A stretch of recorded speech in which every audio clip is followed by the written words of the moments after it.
dia a todos e todas. Combinado aí? Aí sim, excelente. É simples. Se você está chegando aqui hoje, de alguma maneira, se você não está acompanhando desde o primeiro momento deste ano, vai lá, entra no teu computador, entra no teu celular, não agora, porque a gente tem um pacto de desconectividade, eu espero que a gente consiga entender isso aqui agora. Vai lá, coloca C de comunidade, P de presbiteriana, cpbt.com.br. A gente tem todos os vídeos lá.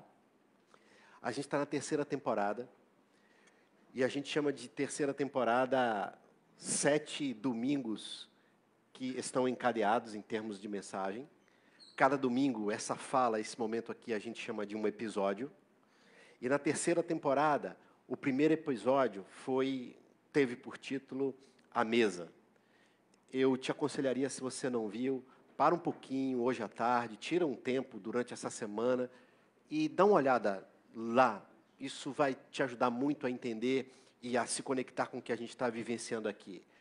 No domingo passado, a gente avançou para o segundo episódio, que teve por título O Poço. Minha sugestão a você é que, se você não viu, volta lá, dá uma olhada. Isso também vai te ajudar a entender o que a gente está vivendo aqui. Hoje, a gente chega no terceiro episódio da terceira temporada, que tem por título O Deserto. Vai juntando aí na sua mente e no seu coração os títulos dessa temporada. A Mesa, O Poço, O Deserto. Por que os episódios desta temporada têm esses títulos tão curtos e apontando para lugares, especificamente?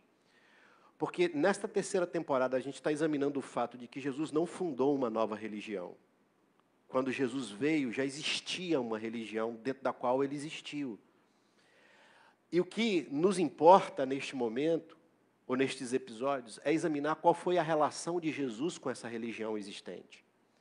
Devo já acentuar o fato de que Jesus não destruiu a religião existente, de que simplesmente ele não teve uma postura necessariamente em guerra com a religião existente, mas ele fez uma coisa muito mais subversiva. Ele fez algo muito mais poderoso. E aqui eu chamo demais a tua atenção para perceber o seguinte: quando você quer não necessariamente destruir alguma coisa, mas quando você quer de fato abalar alguma coisa, às vezes a guerra com aquela coisa é o pior caminho. Você fragiliza aquilo que deve ser fragilizado, aquilo que é algo que você, colocar entre aspas, que você queira combater. A guerra, ela é muito pouco poderosa. E Jesus sabia disso.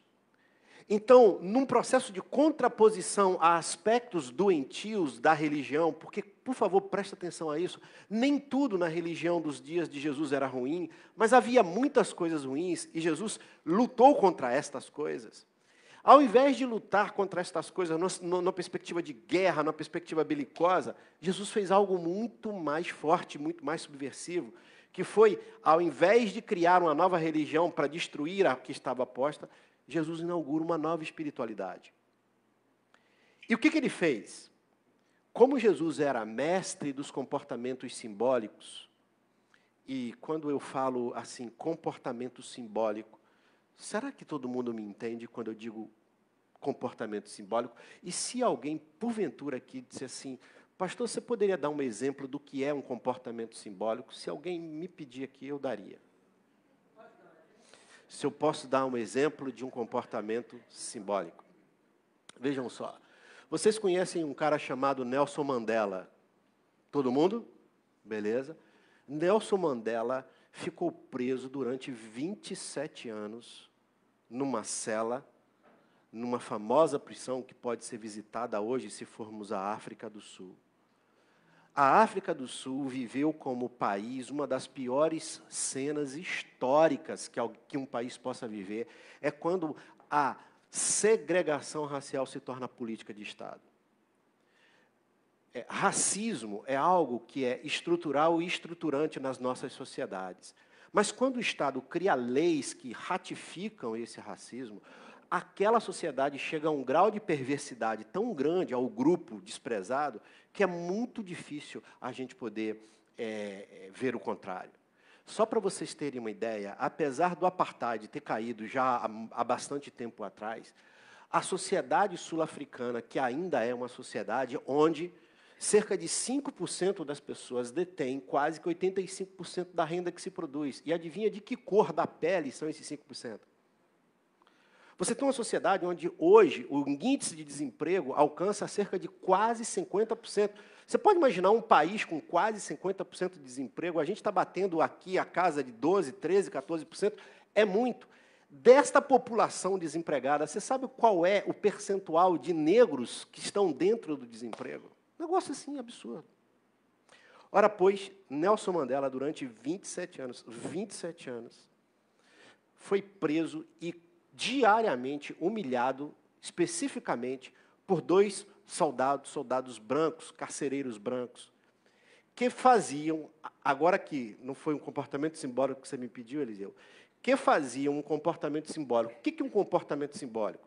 É um comportamento que simboliza algo muito forte. E o que os carcereiros faziam, tentando quebrar o Nelson Mandela? Quebrar não no sentido físico da expressão, mas quebrar sua alma, quebrar sua humanidade, quebrar sua dignidade. O que ele fazia? Eles urinavam sobre o Nelson Mandela quase que diariamente. No ato de urinar sobre o Nelson Mandela, aquele comportamento simbólico, e o comportamento simbólico se caracteriza especificamente porque ele é tão forte a ponto de mandar uma mensagem, não com palavra, mas o comportamento é o que diz. O comportamento simbólico é você deixar de usar a palavra e usar o comportamento para traduzir, para mandar a mensagem. E o que eles estavam dizendo para o Nelson Mandela? Você é um animal subserviente a nós e a gente vai urinar sobre você. Curiosamente, a revolução acontece, o apartheid cai e, pela primeira vez, um presidente negro é eleito. A sociedade estava absolutamente em guerra. Os negros, historicamente alijados do processo democrático, civilizatório, de tudo que você possa imaginar, viam na presença de Nelson Mandela, como primeiro presidente negro, a oportunidade de vingança. E aqui, eis a diferença de uma pessoa belicosa, infantil, ridícula, para um estadista. Vou te mostrar qual é a diferença. Sai daqui, num momento crítico da nação, ao invés do Nelson Mandela dizer assim, agora é a nossa vez contra os brancos que nos escravizaram, o Nelson Mandela vem com um discurso e diz, essa nação precisa se unir, porque só assim a gente atravessa para o outro lado. Eis a diferença de um estadista e de uma criança. Aí, o que acontece? O Nelson Mandela vem e, num primeiro momento, o primeiro chá que o Nelson Mandela toma como presidente do país, ele convida os 2 soldados que urinaram nele durante anos e anos e anos e toma chá com eles no alto escalão do poder, numa espécie da Casa Branca da África do Sul.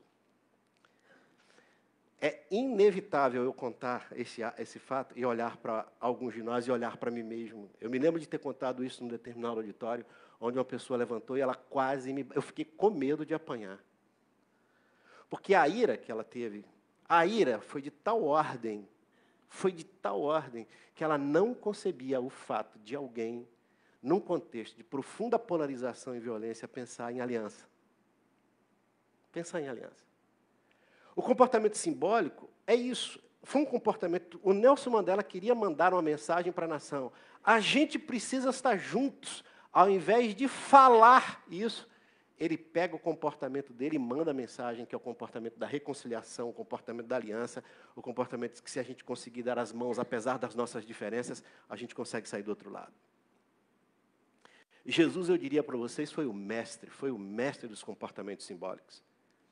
E, embora ele não tenha brigado ou entrado numa relação de guerra com a religião que estava posta, ele ressignificou muita coisa. E eu diria a você que o processo de ressignificação que Jesus fez da religião foi de tal ordem que muito pouca coisa dela sobrou. Só sobrou aquilo que efetivamente tinha que ficar. E como é que Jesus fez isso? O símbolo, estamos falando de comportamentos simbólicos, o símbolo da religião vigente dos dias de Jesus, e aí agora, para quem estava aqui no domingo passado, quem assistiu o episódio, qual era o lugar onde Deus se manifestava, simbolicamente? Esse era o símbolo da religião. Se você pegasse a religião dos dias de Jesus, e você dissesse assim, qual é o grande símbolo? O símbolo da religião daqueles dias era o templo. O que Jesus fez? Embora Jesus, inclusive, tenha chegado perto do templo e tenha dito, referindo-se à sua ressurreição, esse templo que vocês estão vendo aqui, que demorou anos para construir, em 3 dias ele pode cair e depois, num certo sentido, ressurgir. Fazia do templo uma alusão à sua própria morte e ressurreição. Mas a gente viu aqui semana passada, de que todas as vezes que ele foi no templo, alguma, aspas, confusão ele arrumou. Mas mais do que isso, ele simplesmente começou a habitar lugares, e estes lugares mandavam mensagens extremamente significativas que sobrepujavam a religião dos seus dias, ressignificavam a religião dos seus dias, e nos chamava para sair do templo, no sentido não literal, mas para a gente entender que na religião dos dias dele, se o símbolo era o templo, os símbolos, ou os símbolos da espiritualidade que ele começou a fundar, era a mesa, era o poço, e agora o deserto. Já de cara, uma linha que une estas coisas, é que na mesa todos e todas podem se sentar, no poço todos e todas podem ter acesso, enquanto no templo não era verdade, e no deserto, embora nem todos queiram, o deserto está aberto para mim e para você, para todos nós. Agora, depois do poço, a gente olha para o deserto. Não sei se você já notou, se você é um leitor, uma leitora da Bíblia, que tem uma visão relativamente precisa, ou nem precisa, se você ler a Bíblia de maneira minimamente superficial, você verá que o deserto é fortíssimo na tradição bíblica. Fortíssimo. E por que o deserto aparece tantas vezes? Por uma razão simples, já começar, razão geográfica. O texto da Bíblia foi escrito numa geografia onde deserto era alguma coisa muito forte. Faço uma pergunta aqui. Quantos de nós estamos aqui hoje pela manhã que já visitou um deserto? Levante a sua mão.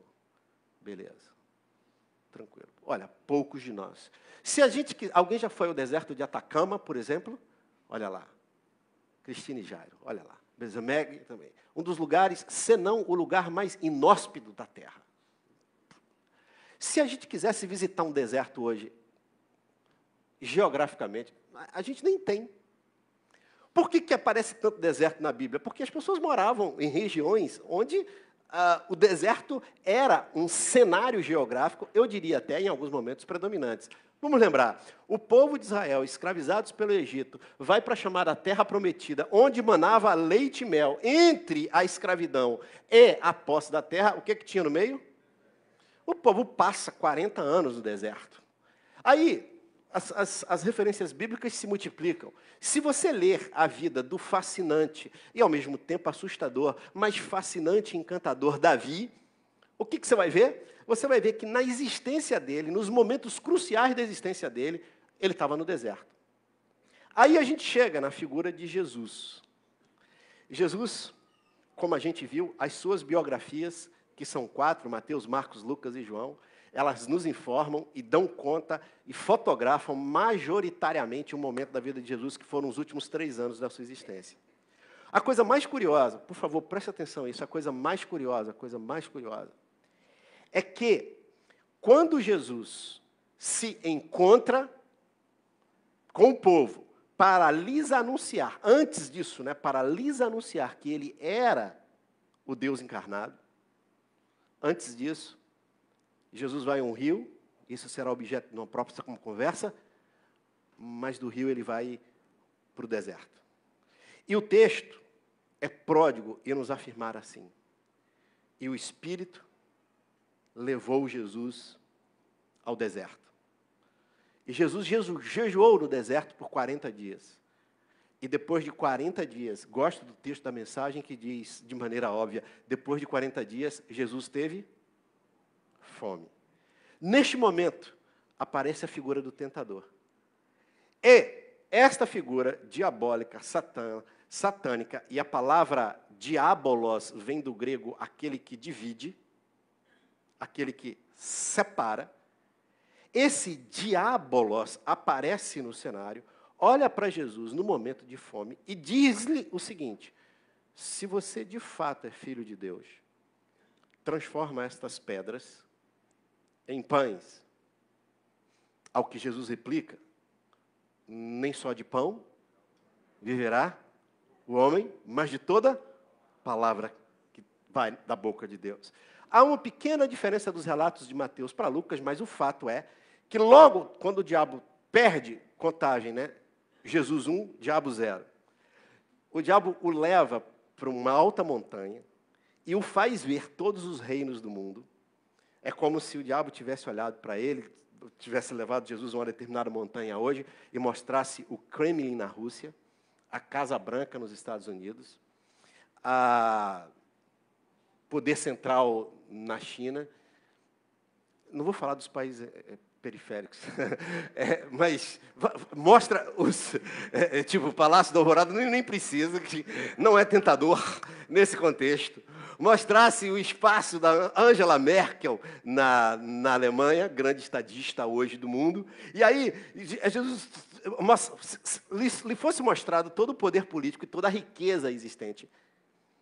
E o diabo, então, com aquilo que lhe é próprio, porque o que faz o diabo, dentre outras coisas, é seu grau absurdo de arrogância. E a arrogância é aquela característica que nos faz olhar para nós mesmos de maneira a idealizar aquilo que nós não somos. É uma super extensão da nossa visão sobre nós mesmos. É a maximização do nosso ego. A gente acha que a gente é alguma coisa que não, na verdade, não é. E o diabo olha e diz assim: está vendo todos os reinos deste mundo? Se você me adorar, eu vou te dar. É uma maximização do ego, porque ele não podia dar isso. Ele está prometendo uma coisa que ele não pode entregar. Mas o que é o diabo? É um ser tão fantasioso a respeito de si mesmo que ele acha que ele pode todas as coisas. Aliás, na tradição bíblica, só tem um ser que pode todas as coisas. Quem? O diabo é exatamente essa tentativa fantasiosa de ocupar o lugar de Deus. Jesus olha para ele, citando o texto bíblico, e diz: não, meu amigo, adorar, eu só adoro a um só. Eu só adoro a Deus. Não satisfeito, o diabo o leva para a parte mais alta da cidade santa, e aqui a essa altura você já pode ir juntando as 3 tentações. Leva para o chamado pináculo, para a parte mais alta do templo, no momento onde todas as pessoas estavam ali para a hora da oração, e Jesus diz: joga-te daqui de cima, porque diz o texto bíblico que se você se jogar daqui de cima, Deus mandará anjos, e esses anjos entrarão e te salvarão. Por outras palavras, joga-te daqui de cima e vamos fazer um espetáculo fantástico, porque o diabo talvez dissesse: Gilberto Gil tinha razão, quanto mais purpurina, melhor. Joga-te daqui de cima. E purpurina estava aí. E aqui a gente faria um espetáculo religioso. E Jesus repreende o diabo. Jesus 3, diabo 0. Ganha. Por que estas tentações se deram no deserto? Por que Jesus, ao iniciar de todas as coisas, ele foi para o deserto? Porque nas biografias de Jesus, se você for contabilizar, você tem essa descrição do deserto muito mais ampla do que as suas idas ao templo. Porque quando você olha a vida de Jesus, ele está muito mais fora do templo, vivendo neste tipo de ambiente do que ali dentro. Por que o deserto? O que o deserto faz com a gente? O que o deserto fez com Jesus? Que significados tem o deserto para a vida de Jesus, para a nossa vida e para a nossa espiritualidade? Vamos ao mais simples e mais óbvio. O mais simples e o mais óbvio. Se você quiser ir para um lugar onde não tem distração, que lugar você iria? Não me diga para as montanhas, porque a coisa que mais tem na montanha é distração. Não me diga que você iria para um lugar maravilhoso, uma ilha de águas absolutamente cristalinas, porque a coisa que mais tem é um paraíso idílico, é onde você encontraria o céu azul, o sol e essas coisas. Existem muitas respostas à minha pergunta, mas tem uma que sobressai. O deserto é, por assim dizer, o símbolo, o lugar da não distração. Porque a paisagem desértica, ela não convida a você olhar e dizer, ó, que coisa linda. A paisagem desértica é pastel, o seu tom é de um amarelo angustiante, a sua secura é algo, num certo sentido, que desafia a nossa capacidade. No deserto, se é que tem tendo o deserto uma vantagem, ele tem. O deserto é, sem dúvida alguma, um convite para que a gente olhe para dentro da gente. Porque todas as distrações desapareceram. E mais, no deserto, a gente não convive com ninguém. Portanto, todas as nossas representações sociais, todas as nossas personas, tudo aquilo que a gente cria para a gente se relacionar, não funciona, porque não tem ninguém lá. No deserto, eu não tenho que parecer humilde. No deserto, eu não tenho que parecer santo. No deserto, eu não tenho que parecer bom. No deserto, eu não tenho que parecer nada, porque no deserto, aquilo que se chama parecer, ou melhor dizendo, no deserto, o verbo parecer desaparece. No deserto, só fica um verbo, e você pode me ajudar. Qual é? O verbo ser. Porque eu não estou cercado de ninguém. As minhas representações sociais, elas não funcionam no deserto. No deserto eu me encontro com tudo aquilo que eu sou, com tudo aquilo que de fato me compõe, é a minha história. O deserto sou eu, sem os espelhos narcisistas da minha existência. O deserto sou eu comigo mesmo. O deserto sou eu com as minhas luzes e com as minhas sombras. No deserto, todas as minhas máscaras tendem a cair e fica apenas aquilo que eu de fato sou. No deserto, só tem eu e Deus. No deserto, não tem ninguém me olhando. Isso se a gente não levar o celular, obviamente. No deserto, sou eu comigo mesmo, diante do olhar de Deus. Gente, por favor, preste atenção no que eu vou te dizer. Ainda bem que o que eu vou dizer se aplica quase nada ou muito pouco a gente aqui. Mas o ambiente religioso é um ambiente muito propício ao teatro. É exatamente no ambiente religioso onde a gente é mais tentado a parecer. Pode reparar. Por que tem muita gente irada aí fora do templo com aqueles que convivem no templo?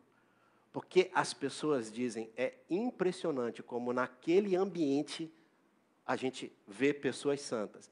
Mas saiu dali, aqueles santos se transformam, tantas vezes, em diabo durante a semana. Célebre frase de um autor da literatura inglesa, que tentando fotografar esse momento, colocaria na boca de uma mulher, de uma personagem de um dos seus romances de ficção, de uma mulher vítima da perversidade do seu marido, e colocaria na sua boca a célebre frase: no domingo, ele era de Deus. Terminava o culto, ele era do diabo. Eu mesmo tinha um amigo, não acho que o que eu vou dizer se aplica a ele, mas era impressionante como a gente vinha conversando, e era como se daquela porta até ali a gente viesse conversando. Aí, irmão, beleza? Como é, cara, como é que foi? Tudo bem? Como é que foi? Tua semana tranquila? Na hora que, literalmente, na hora que ele entrava na porta, ele fazia assim: sim, Eduardo. Eu falava, tipo, o que baixou aí? Era literal, assim, sim, Eduardo. Sabe uma coisa? Oh, e aí, brother, como é que é? Entrava ali, tudo bem, reverendo? Eu digo, cara, por que você faz isso? Um dia eu falei com ele, cara, mas por que você faz isso? Por que você muda a voz, cara? Para que isso? Eu falei, cara, só para te ajudar, você entende que eu não tenho essa demanda? Que é só uma demanda sua? E a coisa mais legal, ele era um cara docilíssimo, sabe aquela pessoa assim, extremamente doce. Mas na hora que ele orar, ele falava assim, Deus de Abraão, Deus de Isaac. Assim, cara, para que isso? A minha questão é a seguinte, a minha única questão é a seguinte, eu tenho zero de problema de uma pessoa que diga assim, Deus de Abraão, Deus de Isaac, mas sabe o que eu queria ver essa pessoa? Eu queria ver essa pessoa em casa dizendo assim, gente, querida família, nós vamos jantar hoje juntos, meu filho querido Eduardo. Cara, eu respeito essa pessoa, porque para mim ela tem a voz grossa lá e tem a voz grossa aqui. Eu respeito a pessoa que fala, oh, e que chega em casa e diz, amor, vamos ter um intercurso sexual hoje? Com muito mais respeito, com mais respeito. Sabe por que eu estou colocando essas coisas? E aí esses caras, tá, beleza, tá. Até retiro o exemplo, se ele de alguma maneira fere alguma sensibilidade. Mas eu estou querendo te mostrar que o ambiente religioso, e ainda bem que a gente pode dizer que isso se aplica tão pouco a nós, o ambiente religioso, ele é muito propício a que a gente tenha a tentação de ser aquilo que a gente não é. E não é belíssimo, não é encantador, não é desafiador o fato de que Jesus começa toda a sua espiritualidade no deserto, onde no deserto é um lugar propício a não teatralizar. Alguns dizem que nos tempos de Jesus a religião se tornou, sabe o quê? Uma barganha econômica. Não, nos tempos de Jesus, e qualquer semelhança terá sido mera coincidência, nos tempos de Jesus a religião se tornou um teatro. E você sabe onde o teatro, ele se desaba, sabe onde as máscaras caem? As máscaras caem exatamente no deserto. Eu não tenho dúvida de que Jesus contrapôs a espiritualidade, a experiência do deserto, que é uma experiência da autenticidade, da essência do ser, com a espiritualidade, a religiosidade do templo, que é, por natureza, um ambiente onde a gente é tentado a ser e parecer aquilo que a gente, de fato, nem é e nem parece. O deserto é, pois, esse lugar de encontro com a gente mesmo. E o deserto é lugar da purificação das nossas imagens sobre nós mesmos. Mas o deserto tem uma outra coisa que eu diria absolutamente fantástica. O deserto é o lugar onde a gente também purifica a nossa imagem de Deus. O deserto é o lugar onde aquilo que a gente acha que a gente sabe de Deus balança. O deserto é um lugar onde as nossas certezas sobre Deus, elas balançam. Mas o deserto é o lugar onde a gente aprende que de todas as coisas que Deus quer ser na nossa vida, Ele quer ser alguém que está do nosso lado, antes mesmo de ser um provedor. O deserto é o lugar que a gente aprende que a gente não precisa de uma espiritualidade baseada no sacrifício para resolver as nossas questões com Deus. O deserto é o lugar onde eu posso encontrar Deus, talvez não da maneira como eu o percebia, mas via de regra, quem passa, quem vive, quem tem um deserto, encontra novas visões de Deus. E essas visões de Deus, elas podem ser absolutamente salvadoras e resgatadoras da nossa vida. Posto isto, eu quero te dizer que eu e você podemos ter o deserto de maneira, por dois gatilhos. Há duas situações, ou melhor, há dois gatilhos que promovem o deserto na nossa vida. Eu e você podemos promover desertos intencionais. Esses são os melhores. É quando a gente provoca o deserto. E você sabe o que é provocar o deserto? Aqui vai uma coisa. Hoje em dia, como em nenhum momento da história, hoje em dia, a gente tem tanta dificuldade de ficar a sós. Porque o ficar a sós está associado ao tédio. E hoje eu quero dizer para vocês que até o nosso microtédio. O que é o microtédio? Aqueles segundos de tédio, eles praticamente não existem mais, por causa da superconexão que eu e você vivemos. O deserto intencional é quando eu e você provocamos momentos onde a gente para tudo.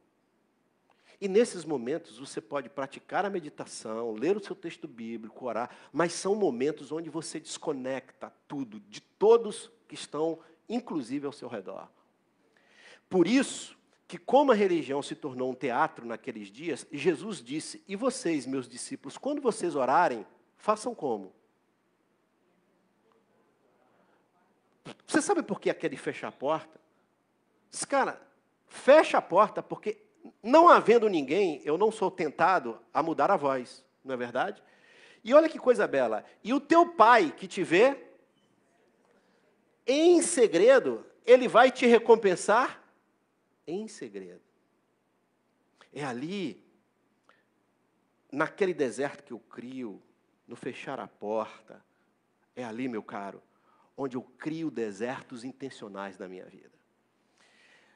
Falando comigo e com você objetivamente, é uma loucura a gente passar dias e dias e dias e dias sem ter momentos onde a gente fecha a porta. É uma loucura. Isso que eu e você fazemos conosco mesmo, isso é uma loucura. É uma loucura eu e você estarmos sob pressão no trabalho, trabalhando, e a gente não ter mais tempo de fechar a porta. É uma loucura eu e você estar passando por determinadas situações conflitantes internamente, estarmos com determinadas tristezas e a gente não parar, fechar a porta. Sabe o que eu quero dizer para mim e para você? Que é uma loucura. Eu e você, nós, estamos juntos no mesmo barco. É uma loucura a gente passar dias e dias e dias, meses e meses, anos, uma vida sem desertos intencionais. E mais, é uma loucura quando eu e você achamos que parar, ficar quieto, ficar ali, fechar a porta, é um negócio que a minha personalidade não aguenta. É uma loucura a gente achar isso. Eu e você. Os desertos intencionais, eles fazem as nossas máscaras caírem. Eles nos dão uma nova visão de Deus. E eles trazem uma espiritualidade para além de uma religião de teatro. Portanto, meus queridos e minhas queridas, se tem uma coisa que eu e você deveríamos ter, são desertos. Porque Jesus fez isso. Agora tem os desertos intencionais. Às vezes tem desertos que a gente passa, que não fomos nós que o provocamos. Uma pessoa querida, por ter adoecido, pode me puxar para dentro de um deserto que vai me trazer muitas dores. Uma pessoa com quem eu deveria viver a vida toda, por uma determinada circunstância da vida, vacila em não me amar. Uma doença. 13 milhões de pessoas desempregadas nesse país. Que deserto, meu Deus. Que dor ser decepado na sua capacidade de energia, na sua capacidade produtiva. Que dor olhar as contas e dizer, como é que eu vou resolver isso? A gente pode viver desertos nessa vida. E se eu disse alguma coisa que te soou estranha, talvez o que eu vou dizer te soe um pouco mais estranho, mas deixa eu ser mais responsável por aquilo que eu digo e purifica a tua escuta. A gente precisa ter muito cuidado com algumas falas triunfalistas sobre Deus. Porque muitas vezes a pessoa está ali no deserto. E eu chego com frases do tipo, Deus é isso, Deus é aquilo. Quando a última coisa que eu preciso, ou melhor, quando a única coisa que eu preciso, é que alguém sente do meu lado e esteja comigo ali. Esteja comigo ali. O que eu quero dizer para mim, para você, é que às vezes a nossa vida, a gente mergulha e a gente está diante de alguns desertos. Mas não se preocupa com uma coisa. Não se preocupa com uma coisa. Se eu e você estivermos acostumadas com desertos diários intencionais, eu e você estaremos mais aptos a lidar com os desertos que não são provocados por nós.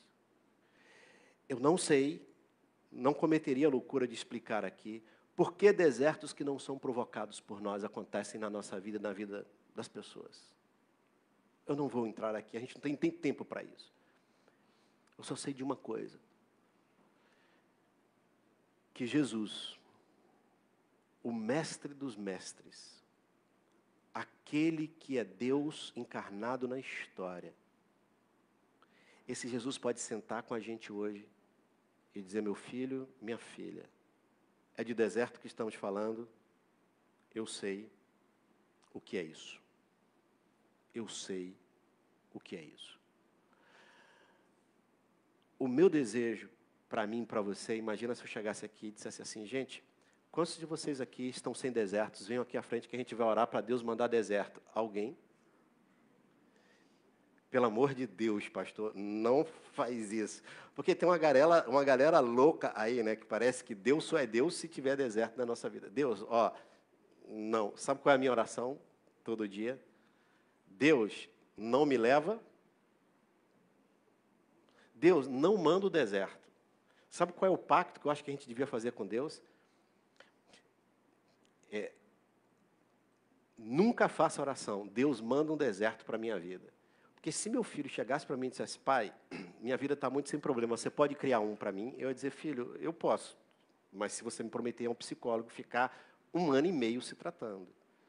Imagina, pedir a Deus desertos. Eu acho que a nossa oração devia ser o seguinte: Deus, não manda deserto não, deixa que eu crio, beleza?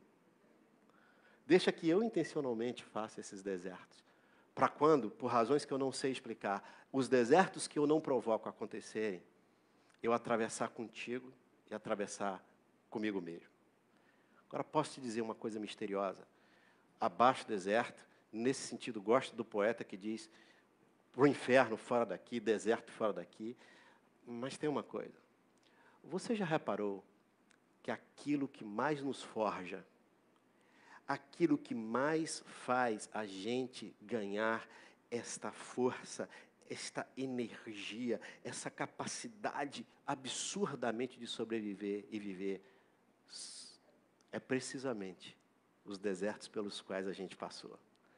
É curioso como as nossas dores, paradoxalmente, elas são absurdamente capazes de nos dar um fôlego para existir. É curioso como aquele deserto que a gente acha que a gente não sobreviveria a ele, é ele que paradoxalmente se torna no combustível para a gente vencer e viver qualquer coisa. Deus, eu não quero deserto. E não peço que ele venha para nenhum de nós. Eu só queria que a gente pudesse desenvolver uma espiritualidade cheia de quem somos, da nossa história. Que as nossas ilusões caíssem, que as nossas máscaras caíssem e que ficassem a coisa mais importante que eu e você temos na vida. A coisa mais importante que eu e você temos na vida. Eu mesmo. Eu sou aquilo que, num certo sentido, é a coisa mais importante que eu tenho. Na medida em que, se eu quero te dar um presente, se você quer me dar um presente, que a gente se dê. E a gente vai parar e vai fazer um tempo aqui, que eu queria ter um tempo de oração com você. E eu queria apenas te dizer uma coisa, mais.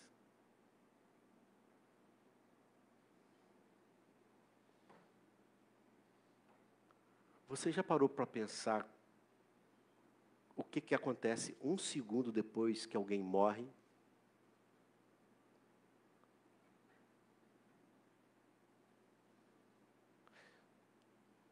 O que tem de imediato? Como é que é esse negócio lá? A gente pode ter tem imagens que nos ajudam, né? E eu venho ressignificando essas imagens a partir de Jesus. Eu me lembro de um sujeito que ele andava frequentando a igreja, que eu pastoreava, e ele falava assim para mim: quando você ora, o que você imagina? Como é que você imagina Deus? E eu confesso que aquela pergunta me pegou assim de surpresa. Ele falou assim: pastor, está certo, quando eu oro, eu imagino Deus assim como uma luz. Está certo. Eu fiquei assim meio sem saber o que dizer. Aí eu fiquei pensando, olhando, e nunca tinha me feito essa pergunta. A imagem que eu tinha, assim, como tinha na minha cabeça era um velhinho de cabelo branco, barba branca, branco, sentado num trono. Eu não sei se já reparou, assim, que, olha que imagem que dá segurança, na verdade, assim, uma pessoa de barba branca. Eu acho que uma pessoa com cabelo branco inspira mais do que sem cabelo. Espero que não, mas vira cabelo branco. Eu imaginava assim, uma sujeito com a cabeleira branca. Se você quiser refinar mais a imagem, ele até fazia escova no cabelo. Como chama isso? Escova, né? Chama escova. E aí, barbas brancas. Olha como a sensação de um trono, ela dá a gente segurança, né? Porque um trono dá a sensação de que é o seguinte, cara, tem um rei, eu não preciso pensar, está seguro, está tudo sob controle. Essa imagem, ela é muito presente. Eu acho que essa imagem está dentro da gente, ela é bíblica e acho que ela é belíssima, é uma das traduções de Deus, belíssimas. Depois que eu comecei, na minha leitura da Bíblia, a olhar mais de perto para Jesus, eu fui substituindo essa imagem. E a imagem que eu tenho é não mais do trono, é a imagem da mesa. E não mais, assim, não uma mesa assim. Eu literalmente tenho uma imagem assim de que lá no interior da Bahia me lembra até hoje. Essa imagem nunca saiu de mim. Nós estávamos numa casa muito simples e no final, assim, a cozinha ficava mais para o final. Era a casa, ela tem uma, como é que é aquele tijolo de terra? Não tem um negócio de paredes de terra, uma coisa assim? Não era uma coisa assim. E tinha uma cozinha e tinha um fogão a lenha.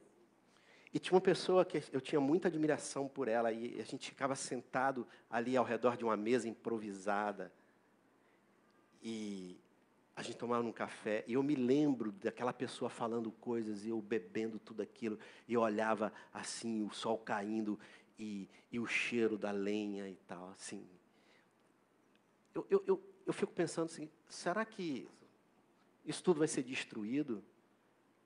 Será que o outro lado não se parece tanto com esse lado de cá? Será que um segundo depois que eu morrer, eu não vou me ver sentado à mesa com a pessoa que eu mais admiro na vida, com a pessoa mais incrível na vida, que é Jesus de Nazaré? E será que eu não vou tomar um café e, quem sabe, vai rolar um bolo de fubá? Um cuscuz de tapioca. Uma tapioca com ovos mexidos. E a gente tomando café e olhando um para o outro. E nenhuma máscara minha, nenhuma preocupação minha com aquilo que não era essencial, nenhuma vai prevalecer ali. Só. E isso que a gente pudesse chamar de eternidade. E se eu não precisasse morrer para viver isso? E se eu vivesse isso todo dia? Será que eu não estaria vivendo a espiritualidade de Jesus e me afastando da religião dos seus dias? Essa é a minha oração. E se o deserto nos ajudar nisso, que a gente o ressignifique para encontrá-lo ali. Será que a gente pode ficar em pé? Um instantinho. Eu sei que o coral vai fechar aqui com o nosso pós-lúdio, mas coloca a mão sobre o teu coração, por favor. Coloca a mão sobre o teu coração, meu coração.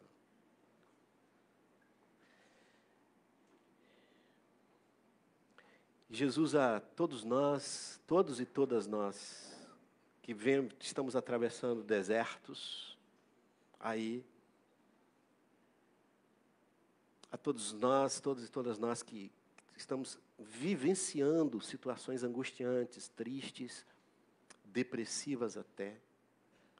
A todos e todas nós que estamos atravessando desertos que nos levam à insegurança, à angústia. A todos nós.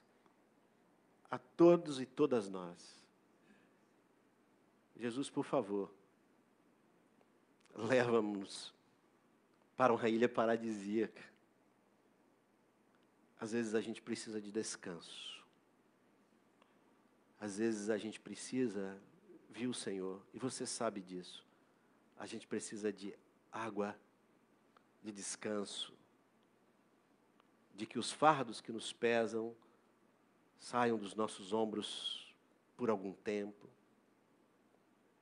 A gente não se queixa necessariamente dos desertos que estão postos, mas a gente te ama o suficiente, sabe que somos amados por ti o suficiente para te dizer, dá-nos algum descanso. Jesus nos ajuda a perceber que você está aqui no templo, mas nos ajuda a perceber que você está na mesa, está no poço e está nos desertos que a gente cria. Jesus nos ajuda a parar 5 minutos, 2 minutos, 3 minutos, 10 minutos. Jesus empodera a nossa mão para a gente fechar a porta do nosso quarto. Ajuda-nos a te ouvir no silêncio. Ajuda-nos a te ouvir na oração. Ajuda-nos a fechar a porta do nosso quarto. Eu sei que você não quer que ela fique fechada. E depois a gente abre. Mas ajuda a gente a criar os desertos que nos fazem nos encontrar conosco mesmo. E com novas visões e experiências de ti. Ajuda-nos a fazer isso. Livra-nos do teatro, livra-nos das máscaras, livra-nos de tudo aquilo que a religião dos teus dias, ou a religião de ontem e a de hoje tem. E enche a nossa vida com a tua espiritualidade, com a tua vida. Porque desta, a morte não tem qualquer poder sobre ela. Que seja assim, que seja assim, que seja assim. E no nome de quem mais a gente iria orar? Senão no teu nome. Santo, glorioso e profundamente humano. No teu nome, Jesus. Amém, amém, amém e amém. Coral termina aqui a nossa liturgia dominical. Beijo em todos e todas. Nos encontramos domingo que vem, episódio 4.